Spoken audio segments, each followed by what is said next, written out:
Assassin's Creed Shadows feels like Ubisoft's last play in a tight football game, a final Hail Mary that could decide their fate. This is their guillotine moment, and the blade is hanging precariously. It's like trying to defuse a bomb with 20 seconds left on the timer, hands slick with baby oil. Ubisoft's predicament is no secret. Plummeting sales, rotting stock values, and investors jumping ship. These monumental problems now cast their shadow over the latest scrawny addition to the Assassin's Creed franchise. Yes, people can moan about having a black guy as the main protagonist of a feudal Japanese samurai game, or having to play as a woman in a historical setting where women are not known to be pioneers of war, battle, and brutality. That's not the main point. The main point is not whether the game is woke or not. If the game is fun and innovative, most of people in the gamer space will like it. It's never that complicated, mate, and that is an area Ubisoft never seemed to understand. The over-reliance on the same game mechanics, same 2-bit storytelling and writing over the same tired-ass franchise is the problem. Well, these crapshoot NFTs Ubisoft trying to push also don't help. How many Assassin's Creeds do we need? Watch Dogs has 3 games, and it's eventually killed off. Far Cry has 6 games so far, and the recent ones haven't exactly revitalized Ubisoft one bit. Again. They dropped the ball with Skull and Bones, poor marketing, disenchanted game design, the list goes on.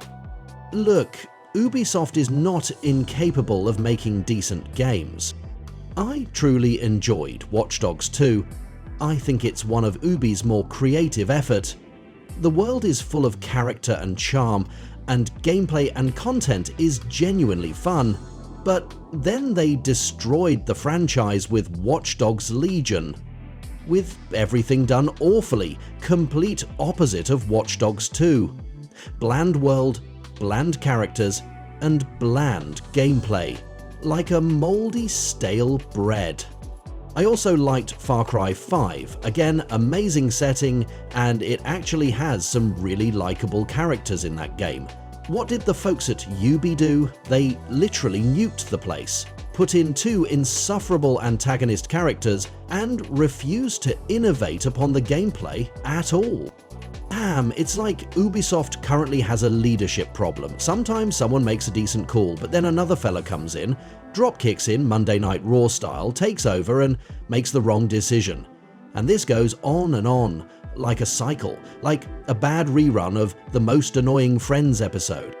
Stalling the release of Assassin's Creed Shadows for me is the right call, but that is a band-aid upon a bigger wound. They did not have a good outing with Star Wars Outlaws. I think they could have done miles better with the Star Wars franchise, and again, that game is plagued with the same tired gameplay elements that Ubi is known for. So if they do the same mistake again for Assassin's Creed Shadows, the entire franchise and company will be toasted. Look mate, I do not want Ubisoft to go down burning. It's a company that had made my childhood a really fun time to be around. But I'm not blinded by nostalgia or fanboy goggles. There are 2 things that can bring Ubisoft back from the Diddy house: brand new franchise ideas, and polishing the stronger elements and innovate on fresh gameplay mechanics. It's pretty ironic, a quote from their own game, "The very definition of insanity is doing the same thing over and over again and expecting shit to change." So if they do the same stupid mistakes and moves that they did in their previous failed games towards Assassin's Creed Shadows, maybe they do deserve to crash and burn.